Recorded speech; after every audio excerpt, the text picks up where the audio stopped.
En travaillant sur les questions de mobilité, on se heurte de plein fouet à ces modes de vie. Je peux vivre dans une commune dite rurale statistiquement et puis avoir un ancrage professionnel, avoir un ancrage scolaire et estudiantin, récréatif ou de loisirs, avoir de multiples ancrages qui ponctuent, rythment ma quotidienneté, ma saisonnalité. Et la mobilité est la variable d'ajustement qui va rendre possible ou pas, qui va rendre facile ou pas ces multiples ancrages dans des mondes sous influence urbaine, mais dans des territoires qui, du point de vue des formes urbaines, sont différents. Cette question des mobilités qui traversent ces questions de complémentarité territoriale, c'est un enjeu qu'on attrape beaucoup par la question du développement économique. Il nous faut des grandes infrastructures qui vont vite, qui vont bien pour la métropole des flux. C'est une question qui est attrapée sous un angle environnemental. Il faut tendre vers des mobilités moins carbonées. Il y a un troisième pied, à mon avis, crucial et peut-être un peu encore angle mort, qui est la question des enjeux sociaux de la mobilité.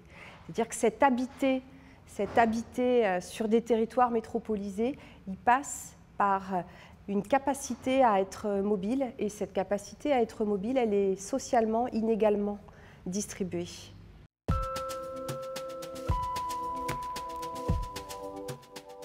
Avec cette crise sanitaire qui a perturbé un certain nombre de flux, il a été beaucoup question d'autonomie alimentaire. Les villes avaient 2-3 jours, je crois, d'autonomie alimentaire, d'autonomie énergétique. Ces questions ne sont pas neuves, mais je crois qu'on vit une période, une séquence historique qui nous permet de prendre conscience fortement, avec beaucoup d'acuité et beaucoup de quotidienneté, sur l'existence de ces relations et de ces complémentarités. Ça remet à l'agenda la question de ces complémentarités territoriales. Il y a une question d'échelle derrière. Ça fait un petit moment que ça peut être à la mode de poser en bas des immeubles, dans des quartiers très denses, en centre-ville, quelques petits potagers ou jardinières. Je pense que là, on va au-delà. On va au-delà en s'interrogeant sur à la fois la consommation du sol pour des besoins urbains et puis sur l'existence de territoires productifs, agricoles, qui parfois vendent leurs pommes, leur blé à l'autre bout du monde, dans ces économies et dans ces systèmes territoriaux très mondialisés.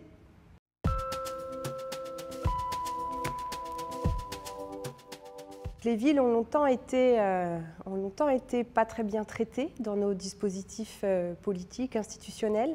Elles le sont mieux maintenant. Et c'est peut-être aussi le paradoxe, maintenant qu'elles ont cette reconnaissance juridique et institutionnelle, elles font l'objet de très vives critiques parce que ces métropoles sont des lieux de concentration de ce que produit aussi nos modèles économiques contemporains, avec de l'intensification des flux, avec des prix qui montent à mesure que le sol se fait rare.